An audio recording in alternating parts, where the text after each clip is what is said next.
Padre nuestro, en esta mañana para mí, ya de tarde para mis hermanos allá en Sudamérica, queremos elevar nuestras voces ante tu presencia porque, Señor, tú eres un Dios bueno, eres un Padre amoroso, lleno de misericordia, compasivo, tierno. Eres un Dios, Señor, que nos has derramado tanta gracia que no merecemos. Nosotros nos hemos rebelado contra ti, hemos pecado, hemos violado tu ley tantas veces, Señor. Y tú, Señor, en vez de desecharnos, desarrollaste un plan a través del cual, donde sobreabundó el pecado, ha sobreabundado la gracia. Y en Cristo Jesús somos aceptos ante tu presencia, hemos sido reconciliados, somos amados, Señor, como que nunca hubiésemos pecado. Te alabamos y glorificamos, Padre, por tu bondad. Y en estos momentos, cuando abrimos tu palabra y estudiamos, nos presentamos ante ti, Señor, como niños, reconociendo de que necesitamos ser enseñados, que necesitamos la presencia de tu Espíritu, pues tenemos un intelecto tan débil, incapaz de comprender las cosas maravillosas de tu palabra. Así que, Señor, necesitamos que tú nos enseñes, que nos guíes a toda la verdad de acuerdo a tu promesa y que nos des la capacidad, Señor, no tan solo de entender, sino que también de vivir la verdad que aprendamos. En el nombre de Jesús. Amén. Muy bien, comenzamos la semana pasada a estudiar la oración como el pulso de la vida cristiana, el latir del corazón. Sin corazón en la vida física no somos nada, sin la oración en la vida espiritual no somos nada. La oración es el aliento de la vida espiritual, es lo que el aire significa para tu vida física, y respirar debe ser entonces la oración para nosotros. Es el latido de vida, es la experiencia a través de la cual la vida de Dios se comparte con nosotros y llegamos a conocerle a Él personalmente. Es por eso es que es tan importante, no debe ser un ejercicio tan solo, algo que hacemos porque hay que hacerlo, sino que la oración debe ser algo que hacemos porque lo necesitamos, es algo que amamos hacer, pasar tiempo con nuestro Padre, conversar con Él, abrir nuestro corazón y no calcular lo que pasamos. Hoy me levanté, el Señor me despertó a las 4:30, me he puesto medio flojo. Cuando era más joven me levantaba a las 3 de la mañana a orar. Ahora que estoy envejeciendo me cuesta levantarme, pero ya el Señor me tiró las orejas y me dijo: hijo, necesito que comiences a levantarte temprano. Y a mí, yo soy una persona que me gusta dormir, por lo general me despierto 5:30, me levanto, pero ya el Señor ahora me comenzó a levantar a las 4. Y a las 4:30, me levanto soñoliento y vengo a orar, pero lo hago con gozo porque es Dios el que a uno lo está invitando a orar. ¡Qué privilegio! Que el Dios del cielo esté interesado en que nosotros hablemos con Él. Para mí no hay privilegio más grande. Si a mí la reina de Inglaterra o el primer ministro de Australia me invitara a tener una sesión con él, sería un tremendo privilegio. No importa qué hora me invitaran, yo me aseguraría de estar ahí. Sin embargo, somos reticentes a hablar con nuestro Dios. Es porque no lo conocemos. Cuando conocemos el carácter maravilloso de nuestro Padre, va a ser un deleite el comunicarnos con Él. Y yo pienso que como pueblo adventista, la debilidad más grande que nosotros tenemos es la falta de oración. Somos un pueblo que nos gusta estudiar la Biblia, nos gusta debatir teológicamente, somos un pueblo misionero, somos uno de los pueblos más misioneros, a pesar de los números. Comenzamos un pequeño grupo y hemos abarcado tanto del mundo. Pero somos un pueblo que no oramos suficiente, oramos poco. Y eso es lo que nosotros debemos cambiar. Debemos ahora llegar a ser un pueblo de oración. A mí una de las cosas que me ha gustado estudiar es la historia de los grandes reavivamientos en la historia de la iglesia cristiana. La hermana de White dice que hemos de esperar reavivamiento tan solo en respuesta a la oración. Y todos los reavivamientos, todos, sin falta, han sido el producto de hombres y mujeres que se han dedicado a la oración. Como yo les contaba la semana pasada, los moravios, los cristianos que influenciaron al mundo grandemente, eran personas de grande oración. Y ellos se dedicaron a orar, hicieron un compromiso por Dios, que iban a orar todos los días, día y noche, en la hora, por 100 años. ¿Cómo está eso? Por generaciones, por 100 años, todas las horas ellos iban a orar y causaron un reavivamiento maravilloso en muchos países del mundo. Así que debemos ser un pueblo que oramos. Entonces hoy vamos a estudiar el hecho de que la oración nos permite tener acceso directo. ¿Te ha pasado alguna vez que llamas a algún lugar y te hacen esperar? Aquí en Australia, si uno llama a las oficinas gubernamentales, por lo general uno tiene que esperar 2, 3 horas para que le respondan su llamada del teléfono. Pero no es así con nuestro Dios. Tenemos acceso directo a Dios. ¿Cuáles serían las chances que tú tomaras el teléfono y te pudieras poner en directo contacto con el presidente de Argentina o con el presidente de Chile o de Colombia? ¿Cuáles serían las chances de levantar el teléfono inmediatamente que al otro lado dijera, aló, hola amigo, qué gusto hablar contigo? No hay chance alguna. Ninguna chance. Incluso si uno quisiera hablar con él y tener una cita, sería imposible. Y sin embargo, con el Dios del cielo, con el Rey del universo, tú puedes comunicarte cuantas veces al día desees. Y si deseas hablar con él 24 horas al día, 7 días a la semana, 365 días al año, él nunca cuelga el teléfono. Siempre está al alcance. Siempre, siempre. Increíble. Muy bien. Me gustaría ver la seguridad que el Señor nos da de que Él escucha nuestras oraciones. Vengan a Jeremías capítulo 33 y versículo 3. Jeremías 33, versículo 3.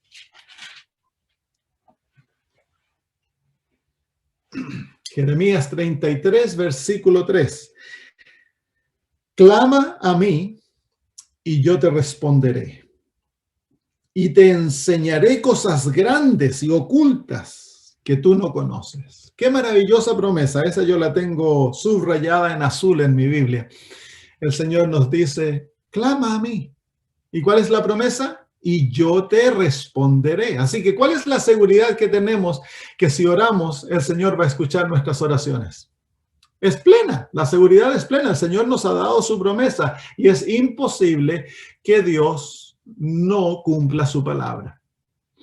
Dios siempre escucha nuestras oraciones, siempre. Clama a mí y yo te responderé. Y luego nos dice, y yo te enseñaré. Yo te enseñaré. Como un padre enseña a sus hijos, Dios desea enseñarnos a nosotros. ¿Y cuál es el medio a través del cual Dios nos enseña? La oración. El estudio de la Biblia debe ser llevado a cabo con mucha oración. Porque el libro, la Biblia es el libro a través del cual Dios nos enseña, pero debe ser la enseñanza debe ocurrir en el contexto de la oración. Como dijimos la semana pasada, la oración no es un monólogo. La oración es un diálogo en la cual tú hablas a Dios y Dios te habla a ti. Así que la seguridad plena que Dios nos da, certeza absoluta que si nosotros oramos, si nosotros hablamos con Él, el Señor va a responder nuestras oraciones. Jeremías 29, 12 y 13. Jeremías 29, 12 y 13. Jeremías 29, 12 y 13 dice, entonces me invocaréis y vendréis y oraréis a mí y yo os oiré. Y me buscaréis y me hallaréis, porque me buscaréis de todo vuestro corazón. Entonces, nuevamente la promesa del Señor, que cuando le invoquemos, cuando vayamos a Él, Él nos escuchará. Una de las condiciones es que le busquemos de todo corazón, que anhelemos estar con Él. Que no sea simplemente cuando estamos en problemas. El Señor escucha nuestras oraciones y nos responde, Él es misericordioso.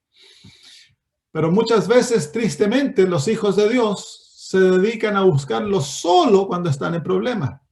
Si el Dios del cielo, el Eterno, nos dice, háblenme chiquillos, háblenme y yo les voy a escuchar, yo les voy a responder. Qué privilegio más grande.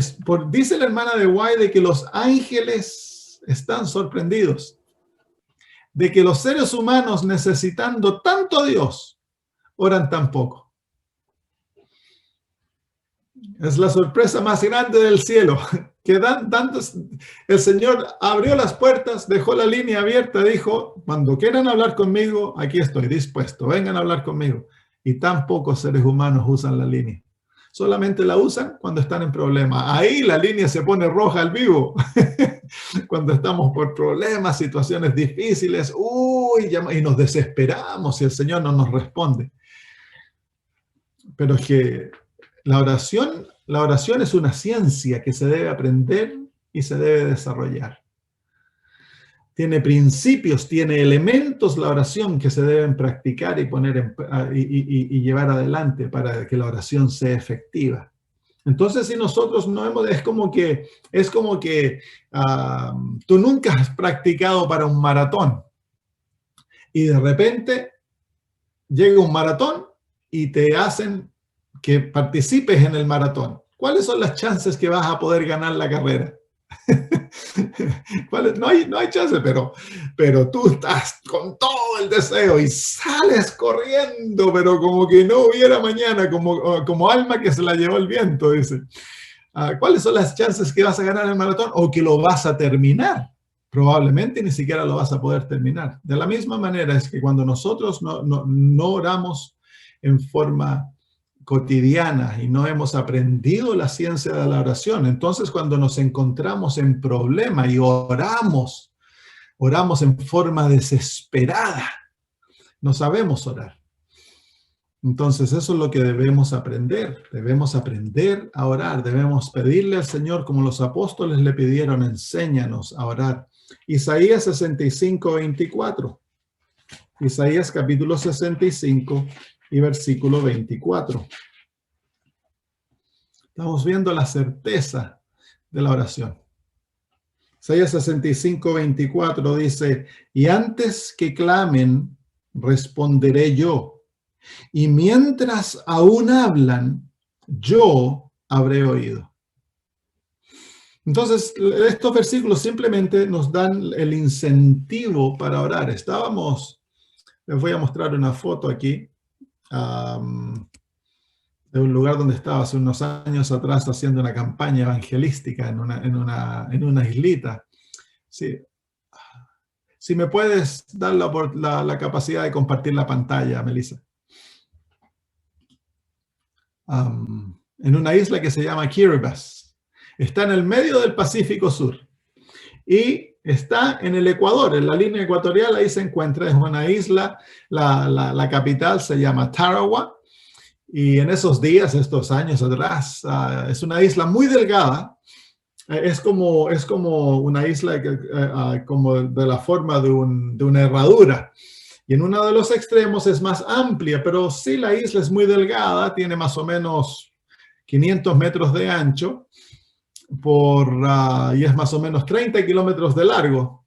Y ahí vivían 40.000 personas. Y estábamos nosotros haciendo la campaña en este estadio que les voy a mostrar ahora.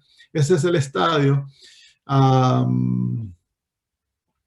Y aquí estaba yo, si ustedes ven allá ese lugar que tiene techo, hay un palo blanco parado, yo estaba predicando, detrás de ese palo habían puesto un techo y la gente se sentaba aquí alrededor en todo esto. La casa del rey está exactamente detrás de ese lugar. es un pequeño estadio.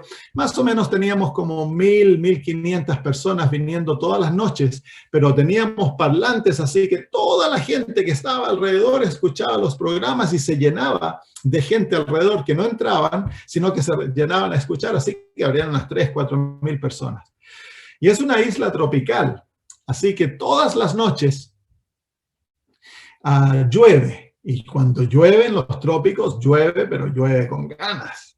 Así que una noche yo estaba predicando y la gente estaba sentada ahí todo alrededor. Y yo, antes de levantarme a predicar, cuando estaban haciendo las partes especiales, estaba haciendo el segmento de medicina, yo noté que si yo miro hacia acá, en mi mano izquierda, mirando hacia el mar, se estaba formando una tremenda tormenta en el mar.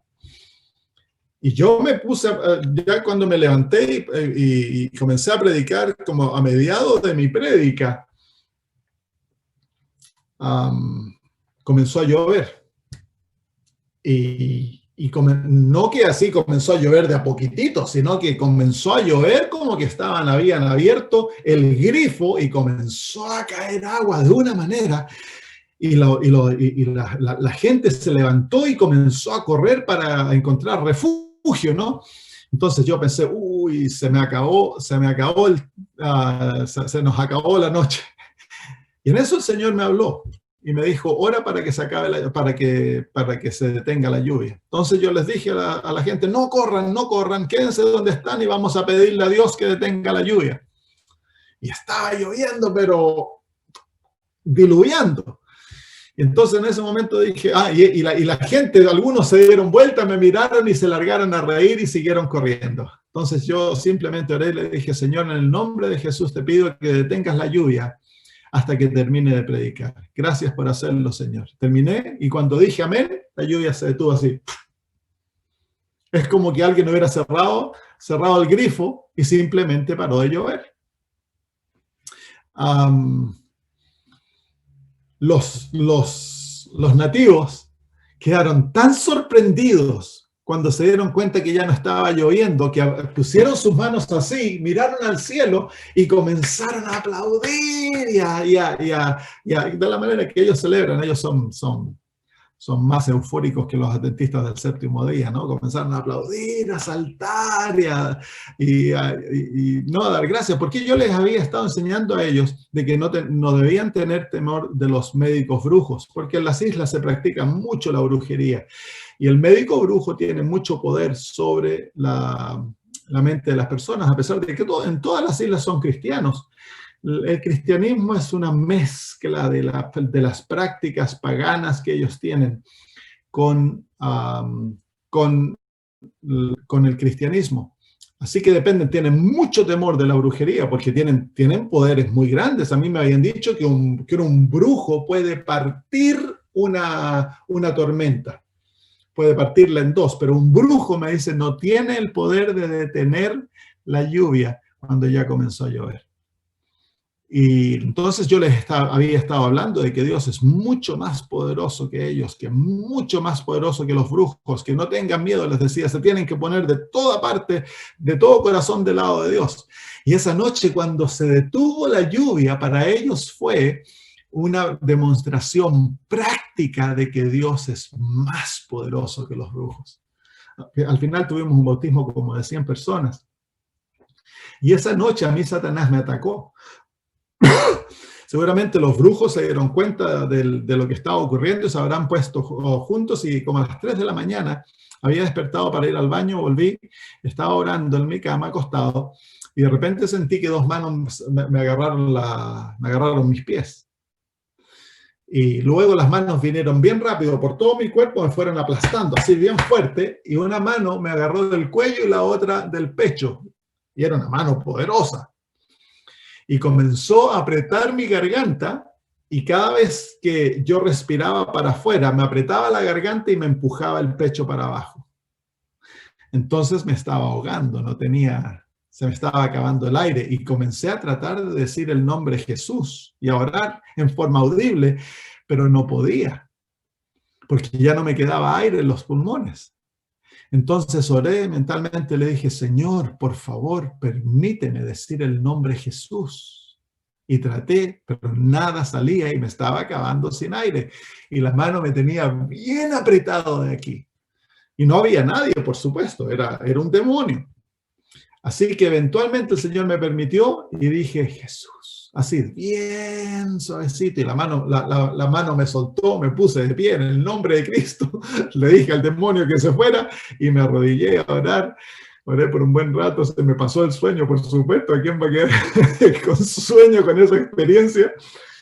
Así que la oración es efectiva, muy efectiva, cuando sabemos orar.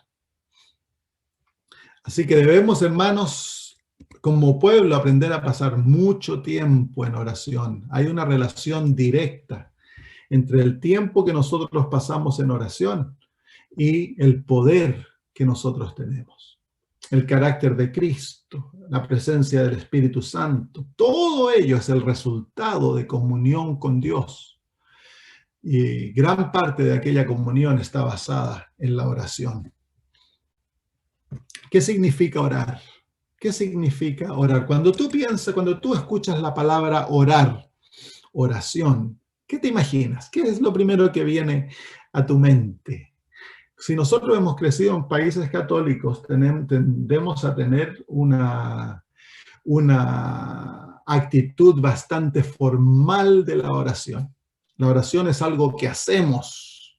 No, los católicos van y rezan el Ave María, y rezan esto y lo otro, o van con el rosario. Y tristemente, como venimos de ese contexto, la oración es algo que se hace, pero en la vida cristiana la oración es parte de lo que somos. Miren, veamos algunos ejemplos bíblicos. Vengan a Mateo capítulo 6, versículo 6. Mateo capítulo 6, versículo 6.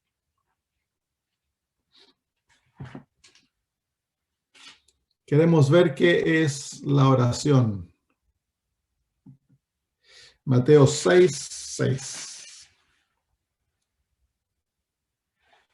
Mas tú cuando ores, dice, entra en tu aposento y cerrada la puerta, ora a tu Padre que está en secreto. Y tu Padre que ve en lo secreto, te recompensará en público. Entonces, ¿qué es la oración? La oración, la hermana de White define la oración en el libro El Camino a Cristo, es el abrir el corazón a Dios como a un amigo. Ponemos en la oración que la oración es algo formal, la oración es algo que se debe hacer con palabras especiales, que la oración tiene que... No, la oración es simplemente, hermanos, en cualquier contexto, tú hablas a Dios y llegas donde Él y le hablas como a un amigo, como a un padre.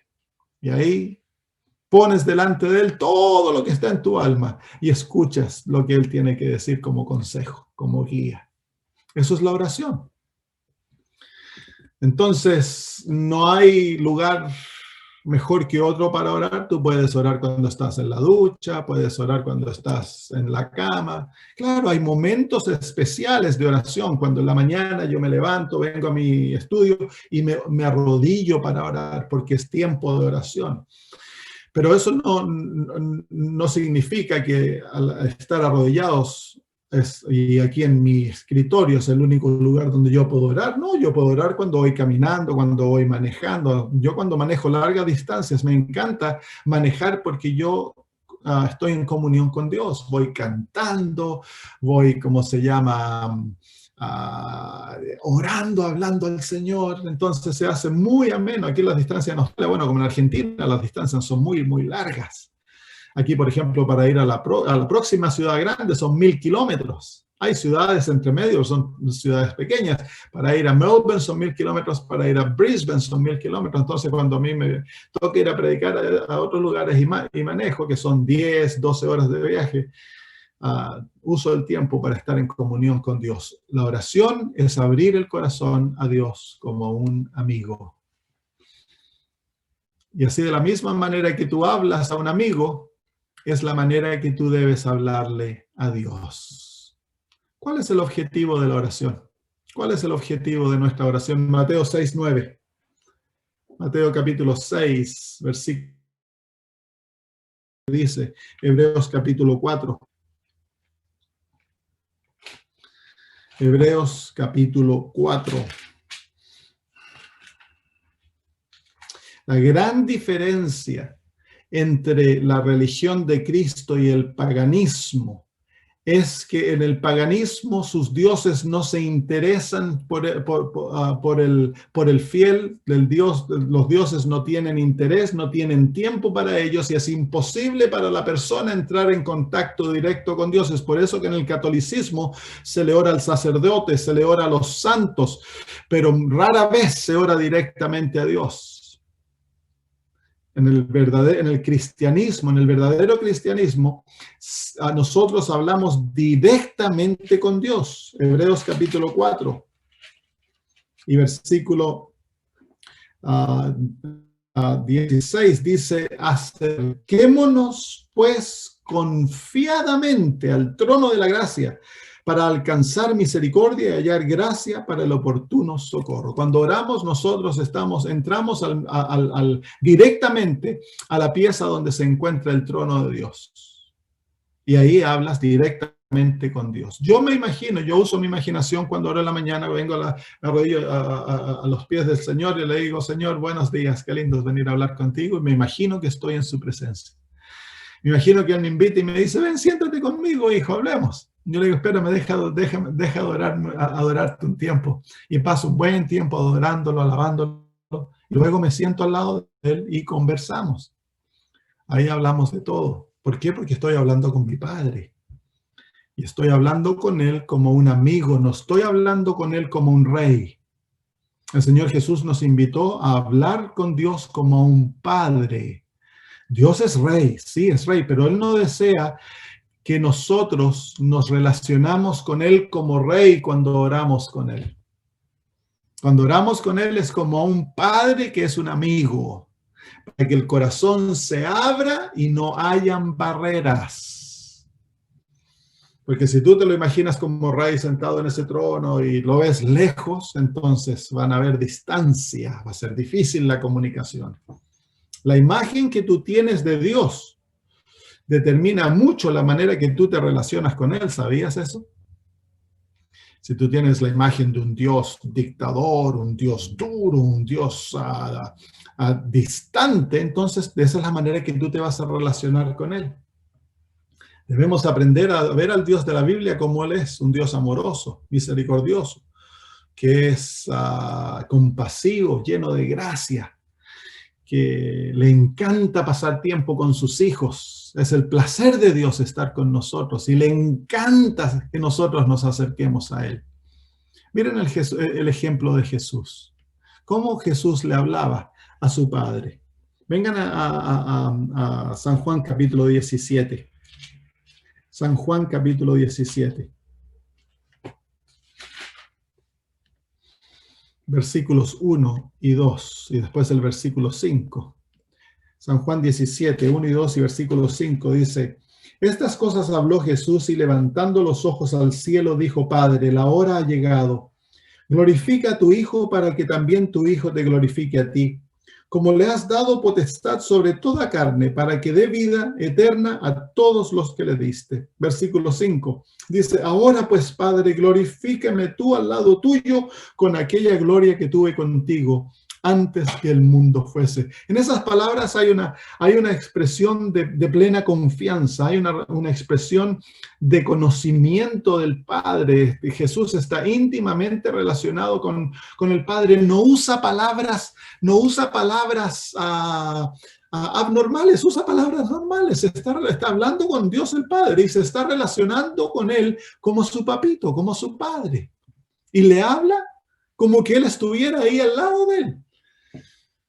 No hay ese sentido de distancia, ese sentido de como que tú le estás hablando a un ser que es tan difícil de alcanzar. Hay veces, a mí me parece cuando los hermanos oran en la iglesia, como el Dios distante. No, hermanos, sí, Dios está al lado nuestro. Él está junto con nosotros. Cuando tú les estás hablando, le estás hablando ahí. Ese es el Dios amigo, el Dios compañero. En San Juan capítulo 11, nuevamente vemos esta familiaridad de Jesús con su Padre. Le tiene un respeto maravilloso, un temor profundo hacia su Padre. Y sin embargo, la relación es la relación de amigo, la relación de compañeros.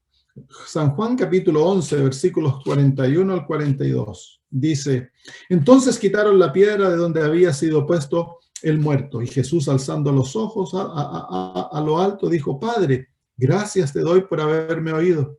Yo sabía que siempre me oyes, pero lo dije por causa de la multitud que está alrededor, para que crean que tú me has enviado. ¿Te fijas la familiaridad de Jesús con su Padre? Algo tan increíble, va a levantar a un muerto y no hace un tremendo show para que Dios le escuche, y no usa palabras grandes y elaboradas para impresionar a Dios. No. ¿Cuál es? Padre, te doy gracias porque tú ya me has oído. Tan sencillo, una confianza de un niño hacia su papito. Nada especial. Esa es la oración, hermanos. La oración es vivir en la presencia de Dios, es caminar con Él, es estar en constante comunión con Él, el corazón siempre abierto hacia su influencia, dispuesto a escuchar su voz y estar en constante comunicación. Cuando tú y yo hablamos, oramos, estamos hablando directamente con Dios. Nunca se te olvide eso, hermanos. No le estás hablando a un ángel, estás hablándole a Dios, el Padre, directamente. Por eso el Señor Jesús nos enseñó que hemos de orar al Padre. Todo lo que pidierais al Padre en mi nombre, Él lo hará. ¡Qué privilegio! De esta manera pues oraréis: Padre nuestro que estás en los cielos. Padre nuestro. Es nuestro Padre, es nuestro papito. Veamos otros ejemplos bíblicos. Venga, segunda de Crónicas, capítulo 2, capítulo 20, versículo 1. Segunda de Crónicas, capítulo 20, versículo 1.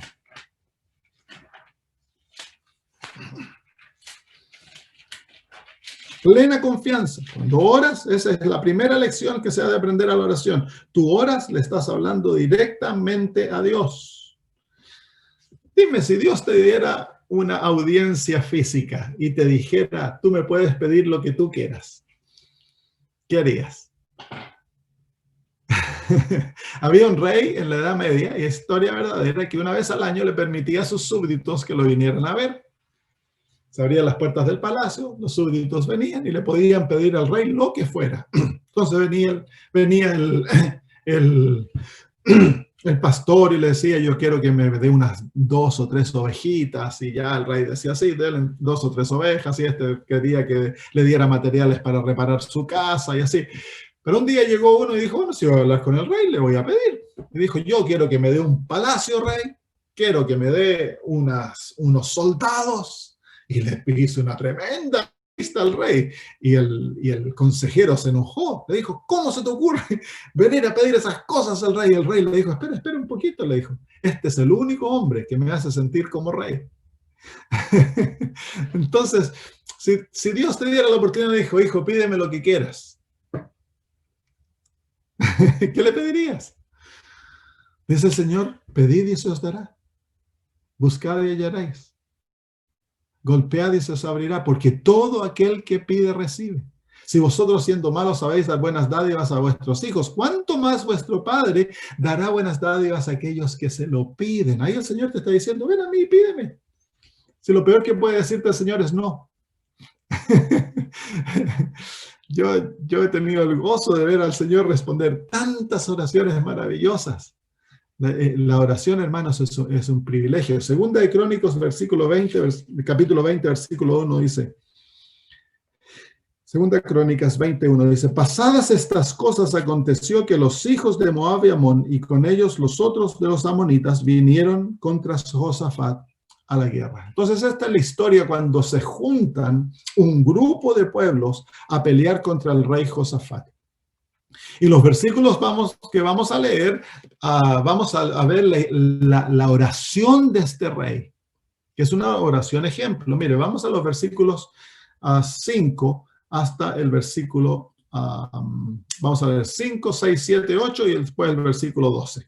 Vengan al versículo 5. Entonces Josafat se puso en pie en la asamblea de Judá y de Jerusalén en la casa de Jehová, delante del atrio nuevo, y dijo, miren ahora cómo era, Jehová, Dios de nuestros padres, ¿no eres tú Dios en los cielos y tienes dominio sobre todos los reinos de las naciones? ¿No está en tu mano tal fuerza y poder que no hay quien te resista? Dios nuestro, ¿no echaste tú los moradores de esta tierra delante del pueblo de tu pueblo Israel y la diste a la descendencia de Abraham, tu amigo para siempre? Y ellos han habitado en ella y te han edificado en ella santuario de tu nombre.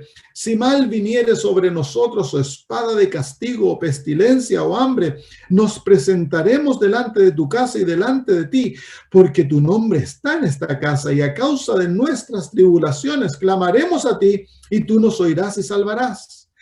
Ahora pues, he aquí los hijos de Amón y de Moab y los del monte de Seir, a cuya tierra no quisiste que pasase Israel cuando venía delante de Egipto, sino que se apartase de ellos y no los destruyese. He aquí ellos nos dan el pago viniendo a arrojarnos de la heredad que tú nos diste en posesión. Oh Dios nuestro, ¿no los juzgarás tú? Porque en nosotros no hay fuerza contra tan grande multitud que viene contra nosotros. No sabemos qué hacer y a ti volvemos nuestros ojos. ¿Qué oración? Una oración tan sencilla, pero tan poderosa. Va directamente a Dios y le presenta a Dios dos cosas: el problema y las promesas de Dios. Y le pide que actúe. Esa es la manera que un niño actúe, ¿no? Un niño viene donde los padres y el niño no hace maravillas para tratar de ganar la atención de los padres, sino que el niño va y le dice, mamá, yo quiero esto. Y tú me lo prometiste. Tan sencillo. Una relación abierta, una relación honesta, una relación que expresa ante la presencia de Dios exactamente lo que está en el corazón porque hay confianza. Si hay temor negativo en cuanto a Dios, tú nunca vas a tener una relación abierta. Nunca vas a tener la capacidad de expresar lo que está en tu corazón, el dolor de tu alma. Cuando te sientes chasqueado porque crees que Dios no ha escuchado, ¿tienes la capacidad de ir donde Dios y hablarle como amigo? Decirle, bueno, Señor, yo esperaba que hicieras esto y resulta que no lo hiciste. ¿Qué ocurrió, Señor? Hablar como un amigo, sin echar culpa, sin enojarse, sino que simplemente abrir el corazón como un amigo. Eso es lo que nos muestra la Biblia, eso es lo que Dios desea tener con sus hijos, una relación abierta, que nosotros sintamos el poder y la libertad de hablar con Él, porque Él es un Dios que le encanta escuchar nuestras oraciones. Miren la oración del profeta Daniel. Daniel capítulo 9, versículos 3 y 4. Daniel 9, 3 y 4.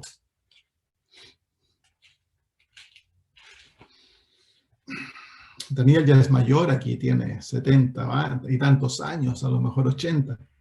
Es un hombre que ha caminado con Dios por muchos años, un hombre que conoce el poder de la oración, un hombre que influenció reinos gracias a su fidelidad. Y dice aquí en el versículo 3 y 4, dice, y volví mi rostro a Dios el Señor, buscándole en oración y ruego y ayuno, silicio y ceniza, y oré a Jehová mi Dios e hice confesión diciendo, ahora Señor mi Dios, grande, digno de ser temido, que guardas el pacto y la misericordia con los que te aman y guardan tus mandamientos. Hemos pecado, hemos cometido iniquidad, hemos hecho impíamente y hemos sido rebeldes y nos hemos apartado de tus mandamientos y de tus ordenanzas. No hemos obedecido a tus siervos los profetas que en tu nombre hablaron a nuestros reyes, a nuestros príncipes, a nuestros padres y a todo el pueblo de la tierra.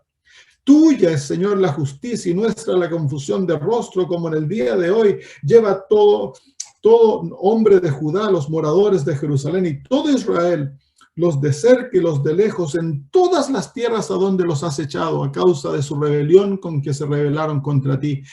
Oh Jehová, nuestra es la confusión de rostro de nuestros reyes, de nuestros príncipes y de nuestros padres, porque contra ti pecamos. de Jehová nuestro Dios es el tener misericordia y el perdonar, aunque contra él nos hemos rebelado. Y no obedecimos a la voz de Jehová nuestro Dios para andar en sus leyes que él puso delante de nosotros por medio de sus siervos los profetas. Todo Israel traspasó tu ley apartándose para no obedecer tu voz, por lo cual ha caído sobre nosotros la maldición y el juramento que está escrito en la ley de Moisés, siervo de Dios, porque contra él pecamos. Y él ha cumplido la palabra que habló contra nosotros y contra nuestros jefes que nos gobernaron, trayendo sobre nosotros tan grande mal, pues nunca fue hecho debajo del cielo nada semejante a lo que se ha hecho contra Jerusalén, conforme está escrito en la ley de Moisés. Todo este mal vino sobre nosotros y no hemos implorado el favor de Jehová nuestro Dios para convertirnos de nuestras maldades y entender tu verdad. Por tanto, Jehová veló sobre el mal y lo trajo sobre nosotros, porque justo es Jehová nuestro Dios en todas sus obras que ha hecho, porque no obedecimos a su voz. Ahora pues, Señor Dios nuestro, que sacaste tu pueblo de la tierra de Egipto con mano poderosa y te hiciste renombre, cual lo tienes hoy. Hemos pecado, hemos hecho impíamente.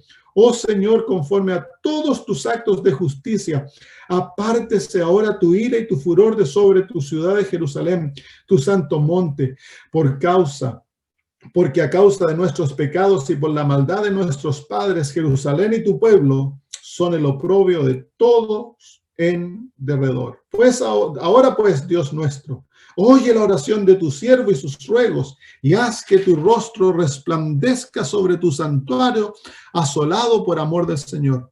Inclina, oh Dios mío, tu oído y oye, abre tus ojos y mira nuestras desolaciones y la ciudad sobre la cual es invocado tu nombre, porque no elevamos nuestros ruegos ante ti confiados en nuestras justicias, sino en tus muchas misericordias. Oye, Señor, oh Señor, perdona.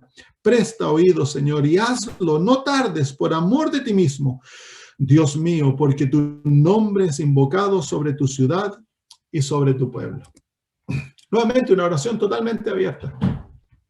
Expresa el dolor por el pecado y se siente en la libertad de hablarle a Dios abiertamente, expresando totalmente las deficiencias, las caídas, la rebelión de él y de su pueblo. Pero más aún va más allá. Él sabe que Dios es un Dios misericordioso y si lo dice y le pide que perdone y que actúe de acuerdo a aquella misericordia,